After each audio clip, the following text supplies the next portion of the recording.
నమస్తే. ఢిల్లీ అల్లర్ల సూత్రధారి, ఢిల్లీ అల్లర్ల పాత్రధారులు, ఉగ్రవాదులు ఉమర్ ఖలీద్ ఉగ్రవాది, మరొక ఉగ్రవాది షర్జిల్ ఇమాం, గుల్ఫిషా ఫాతిమా, మిరాన్ హైదర్, వీళ్ళ మీద ఉన్న కేసులను సుప్రీంకోర్టు విచారిస్తుంది కదా. వాళ్ళ తరపున వాదిస్తున్నది Congress senior leader, senior most advocate Kapil Sibal. వీళ్ళు ఉగ్రవాదులు కాదు, నిరసనలో పాల్గొన్న విద్యార్థులు మాత్రమే. వాళ్ళని ఎందుకు ఇంకా జైల్లో ఉంచుతున్నారు ఆయన వాదన అనమాట. వీళ్ళకి బెయిల్ ఇవ్వాలంటూ కపిల్ సిబల్ సుప్రీంకోర్టులో దరఖాస్తు చేశారనమాట, చేస్తూనే ఉన్నారనమాట. నాటి అల్లర్లలో వీళ్ళు సూత్రధారులుగా, పాత్రధారులుగా ఉన్న నాటి అల్లర్లలో ఐబీ అధికారి సహా 23 మందికి పైగా చనిపోయారు.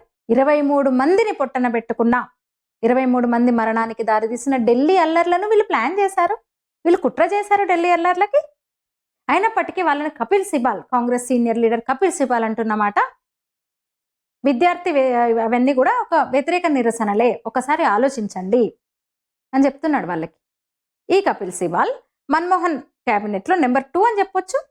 టెక్నాలజీ, టెలికమ్యూనికేషన్ అండ్ మానవ వనరుల అభివృద్ధి, human resource and development departments నిర్వహించిండ్రు ఆయన. ఆయనకు ఉగ్రవాదులంటే మహాప్రేమ అనమాట. అంటే అధికారంలో ఉన్నప్పుడు ఇంకెన్ని చేసి ఉండాలి ఆయన.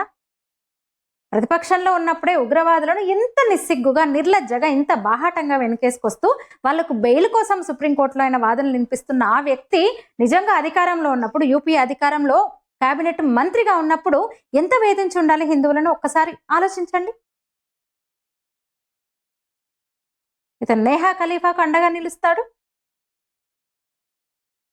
దేశ వ్యతిరేకులకు ఈయన మద్దతిస్తాడు, వాళ్ళకు బెయిల్ కోసము వాళ్ళు బయటకు రావడానికి వాదనలు వినిపిస్తాడు. కపిల్ సిబాల్ నిజంగా ఒక కాస్ట్లీ అడ్వకేట్, చాలా ఖరీదైన న్యాయవాది అయినా. అంత లక్షల్లో, కోట్లల్లో ఆ ఫీజు ఎవరు చెల్లిస్తున్నారు కపిల్ సిబాల్కి నాకు డౌట్ అనమాట. మీకు ఏమైనా తెలిస్తే చెప్పండి. నిజంగా ఈ విద్యార్థులు షర్జిల్ ఇమాం, ఈ ఢిల్లీ ఆందోళనల సూత్రధారులు విద్యార్థులు కదా వాళ్ళు, కపిల్ సిబాల్ అంటున్నారు వాళ్ళు కేవలం విద్యార్థులు, విద్యార్థి నిరసనల్లో పాల్గొన్నారు వాళ్ళు అంటున్నాడు కదా, ఉగ్రవాదులు కాదని. నిజంగా లక్షల్లో, కోట్లల్లో ఫీజును ఆ విద్యార్థులు కపిల్ సిబాల్ని ఎట్లా భరిస్తున్నారు, ఎట్లా చెల్లిస్తున్నారు అంత ఫీజును? ఏమో నాకైతే తెలియదు, మీకు తెలిస్తే చెప్పండి. ఇంకో విషయం చెప్తా. షర్జిల్ ఇమాం, ఉమర్ ఖలీద్లను ముస్లింలు అయినందుకే జైల్లో పెట్టిండ్రంట. అంటే వాళ్ళు ఏం చేయలేదంట పాపం. నిన్న మొన్న చూసే ఉంటారు మీకు సోషల్ మీడియాలో, అదొకటి ఏమంటారు, ట్విట్టర్లో కూడా. ఢిల్లీ అల్లర్ల కుట్రలో పాపం వాళ్ళకి ఏం తెలియదంట, ముస్లింలు కనుకనే వారి పట్ల నిర్దయగా ఉంటున్నారంట అంటూ రకరకాల పోలికలు తెస్తున్నారు. ఈ టూల్ కిట్ ముఠా కొత్త డ్రామా, టూల్ కిట్ ముఠా అందుకున్న కొత్త డ్రామా మీరు అర్థం చేసుకోవాలి. తాజా డ్రామా ఇది. గాంజా బ్యాచ్, తెలుగు రాష్ట్రాల్లో గాంజా బ్యాచ్ కూడా మొదలుపెట్టింది. మొన్న ఢిల్లీ పేలులకు సంబంధించి అంది కదా, మొత్తం ఇక్కడున్న బ్యాచ్ అన్నది కదా, ఇక్కడున్న ముఠా అన్నది కదా. ఏమన్నది? నిందితులందరూ ముస్లింలే, డాక్టర్స్ అందరూ ముస్లింలే, అయితే ముస్లింలను ఈ దేశానికి శత్రువులుగా, దేశ వ్యతిరేకులుగా చూపించే కుట్ర జరుగుతోంది అని. అంటే నిందితులందరూ ముస్లింలేనంట, ముస్లింలందరినీ శత్రువులుగా చూపించే కుట్ర జరుగుతుంటే శత్రువులుగా ఎక్కడెవరు దాడి చేయలేదే, ఏ హిందువు కూడా, ఏ ముస్లింలు కూడా ముస్లిం మీద దాడి చేయలేదే. రైజిన్ తయారు చేస్తూ దొరికిపోయింది ఇంట్లోనే. రైజిన్ అనే ఒక అత్యంత విషపూరితమైన పదార్థాన్ని తయారు చేసింది హైదరాబాద్లోనే, రాజేంద్ర నగర్లోనే. భాగ్యనగరంలో ఏ ఒక్కరు కూడా ఇంటి మీద దాడి చేయలేదే, హిందువులు అనే వాళ్ళు, అది ఇంకెవరైనా సరే దాడి చేయలేదే. ఎట్లా శత్రువులుగా చూసినట్టు అంటే రెచ్చగొట్టేది, హిందూ ముస్లింల మధ్య ఒక అంటే విద్వేషాన్ని నింపేలా, రెచ్చగొట్టేలా చేస్తున్నది ఎవరో అర్థం చేసుకోవాలి. అందుకే చెప్తున్నా, అలర్ట్గా ఉండాలి మనం. సోషల్ మీడియాలో ఇస్లామిస్ట్ హ్యాండిల్స్ చేస్తున్న ప్రచారం ఇదనమాట. అసోంకు చెందిన ఒక కేసును, అసోం కేసును ఇక్కడ ఉదహరిస్తూ, పోలుస్తూ, పూర్తిగా సంబంధం లేని యూఏపీఏ కేసును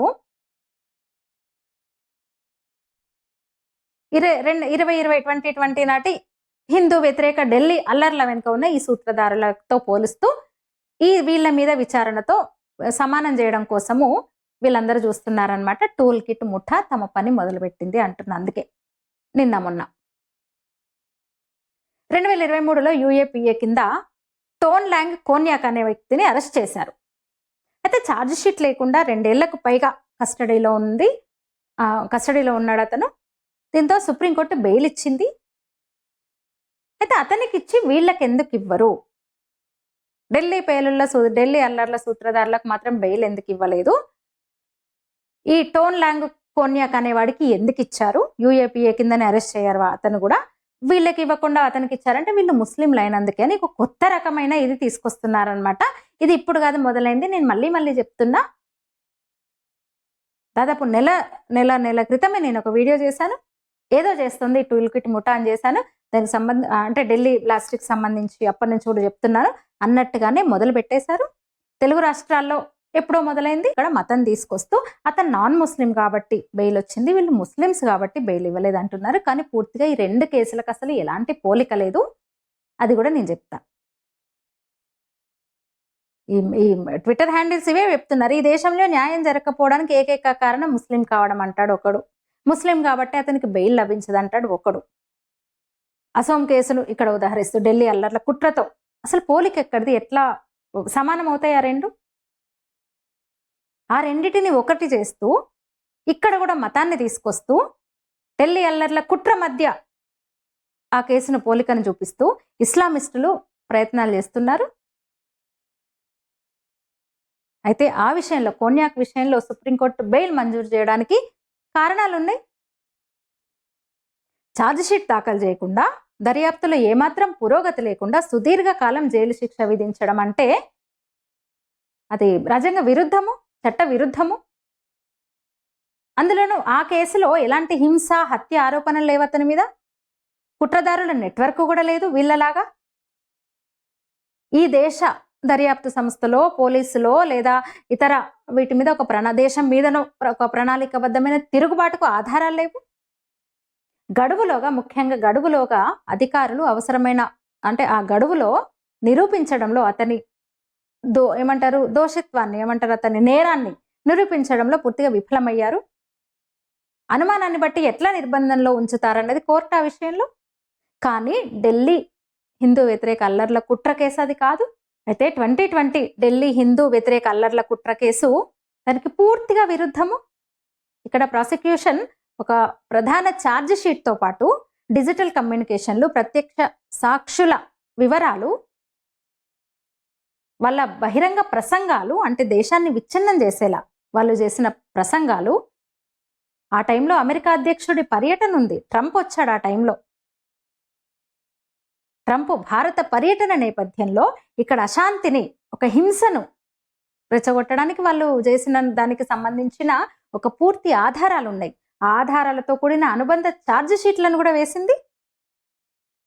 ఇవన్నీ చూసిన తర్వాతే పెద్ద ఎత్తున హింసను ప్రేరేపించడానికి, దేశ రాజధానిలో ఒక అస్థిరతకు, ఒక కల్లోలాలు రేపడానికి, భారత ప్రభుత్వాన్ని ముస్లిం వ్యతిరేక ప్రభుత్వంగా చిత్రీకరించడం ద్వారా అంతర్జాతీయ దృష్టిని ఆకర్షించడానికి ఈ కుట్ర ఉందని కోర్టులు నిర్ధారించినాయి.